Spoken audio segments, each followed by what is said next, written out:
నా పేరు పండలేని రమాదేవి అండి. ఒక ఇల్లు లేదు. ఆ కూతురు తీసేసుకున్న. అద్దెకు 3000 అద్దె కట్టి ఉంటున్నా.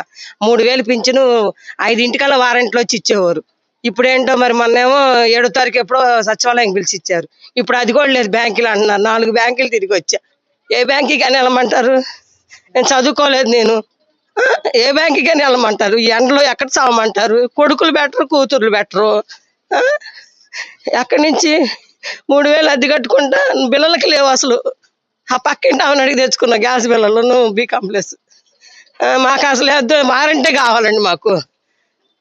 జగనన్న ప్రభుత్వమే బాగుంది. ఇదేంటి అసలు ఇంకా అసలు ఏది గెలవలేదు. ఇప్పుడే ఆడిచ్చేస్తున్నారు. మరి రేపు ఇంకేం వచ్చిద్దో ఏం గోలో అయితే అర్థం కావట్లా. మాకు వారంట్లు అయితే కావాలి మాకు. అసలు కొడుకులు కూతురు కూడా లేపరు. అట్లా లేపిస్తారు మాకు. తెల్లారుజామున 5:00కల్లా అమ్మాయి రాని. మాకు ఆ వారంట్లే కావాలి మాకు.